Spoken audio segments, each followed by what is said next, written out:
Film మేకింగ్లో actor యొక్క responsibilities and roles ఏంటో తెలుసుకోవాలనుకుంటున్నారా? అయితే ఈ వీడియో చూసేయండి. Hello viewers, welcome back to film craft insights. ఈ వీడియోలో మనం ఫిల్మ్ మేకింగ్లో యాక్టర్స్ యొక్క రోల్స్ అండ్ రెస్పాన్సిబిలిటీస్ గురించి మాట్లాడుకుందాం. ఇందులో ఓన్లీ యాక్టింగ్ చేయడమే కాకుండా ఫస్ట్ రూల్ ఏంటంటే రైటర్ యొక్క ఇంటెన్షన్ ఏ ఉద్దేశంతో రాశాడో మీరు తెలుసుకోవాలి. రెండో రూల్ ఏంటంటే డైరెక్టర్ యొక్క విజన్ మీరు అర్థం చేసుకోవాలి.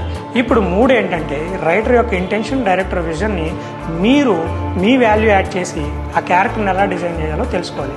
ఆ డిజైన్ చేయడానికి కావాల్సిన రీసెర్చ్ అంతా కూడా మీరు మీ సొంతంగా చేయాలి. ఇదంతా పక్కన పెడితే రిహార్సల్లో కూడా డైరెక్టర్ ఏమనుకుంటున్నాడో దానికి తగ్గట్టుగా దాని మీన్ని టచ్ చేసే విధంగా మీరు ఏం చేయాలంటే ప్రాక్టీస్ చేయాలి.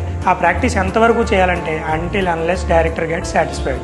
దానివల్ల ఏమవుతుందంటే సెట్లో టైం వేస్ట్ అవ్వకుండా ఉంటుంది. తర్వాత ఏంటంటే సెట్లో పంక్చువాలిటీ అనేది మీరు మెయింటైన్ చేయాలి, టైంకి ఉండాలి, కో ఆర్టిస్ట్ని ఎలా సపోర్ట్ చేయాలి, కో ఆర్టిస్ట్ యొక్క ఎమోషన్స్ని మనం ఎలా మ్యాచ్ చేయాలి, ఇవన్నీ కూడా మీరు తెలుసుకోవాలి. ఇవన్నీ తెలుసుకున్న తర్వాత ఆ క్యారెక్టర్ని మీరు ప్లే చేసిన తర్వాత డబ్బింగ్లోకి వచ్చేటప్పటికి ఒక 2 months తర్వాత డబ్బింగ్ చెప్పినా కూడా ఆ యొక్క ఇంటెన్సిటీని ఎలా మెయింటైన్ చేయాలి, ఆ తర్వాత ప్రమోషన్స్కి మనం ఎలా హెల్ప్ చేయాలి, ఇవన్నీ కూడా యాక్టర్ రెస్పాన్సిబిలిటీలోకి వస్తాయండి. వీటన్నిటి గురించి మీరు నేర్చుకోవాలనుకుంటే మా యొక్క వీడియోస్ని ఫాలో అవ్వండి. మీకు నచ్చిన ఫేవరెట్ యాక్టర్ ఎవరు కింద కామెంట్ బాక్స్లో మెన్షన్ చేయండి.